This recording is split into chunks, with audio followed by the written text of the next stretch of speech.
Welcome back to the channel. Today we're diving into one of the most transformative messages in the book of Ephesians, the call to unity in the body of Christ. Ephesians 4:3 tells us, make every effort to keep the unity of the Spirit through the bond of peace. This is not just a suggestion, it is a divine instruction. But how do we truly walk in unity? How do we overcome offense, pride, and differences to reflect the heart of Christ? That's what we're going to explore today. Let's look at Ephesians chapter 4, verse 4 to 6. There is one body and one Spirit, just as you were called to one hope when you were called. One Lord, one faith, one baptism, one God and Father of all, who is over all and through all and in all. Paul reminded us that we are all part of one body, regardless of background, denomination, or nationality. We are united in Christ. This unity is not based on human effort, but of the Spirit of God working within us. I want you to ask yourself, do I see other believers as my brothers and sisters, or do I allow division to creep into my heart? True unity starts with a change of mindset. Where Ephesians 4:2 says, be completely humble and gentle. Be patient, bearing with one another in love. Unity is impossible without humility.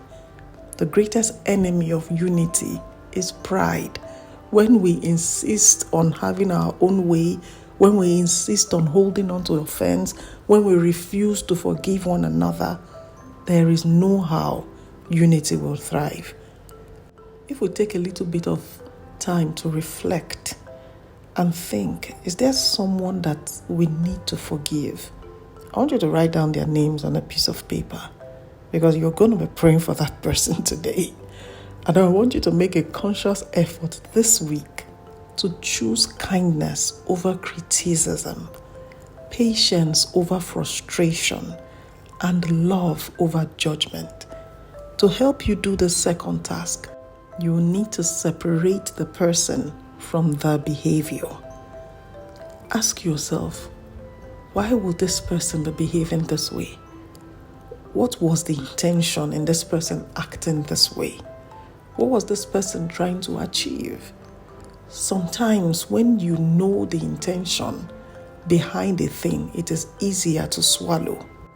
Or if you understand the environment that formed that person, it's easier to make excuses for the person.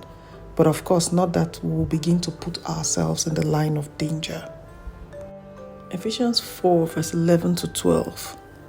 So Christ himself gave the apostles, the prophets, the evangelists, the pastors and teachers to equip his people for works of service, so that the body of Christ may be built up. God has given each of us unique gifts, not to compete, but to complement one another. Unity does not mean uniformity. It means we honor and celebrate our differences while working towards the same goal. What is your role in the body of Christ? If you don't know it yet, then you want to seek God's face and ask, how can you contribute to the strengthening of the church? But you know someone's role. You know your role. Where are we all headed? What are we all aiming for? You find out that we're all headed towards the same goal. So, celebrate each other's strengths. Ephesians 4 calls us to a higher standard, to be people of peace, love, and humility. Today, I challenge us to be intentional about fostering unity. You want to remind yourself that you are an ambassador of peace. You want to remind yourself that you will choose love over offense. You want to remind yourself that you will walk in humility and you will seek unity in the body of Christ. May God help us as we continue to strive to be more like his Son, Jesus.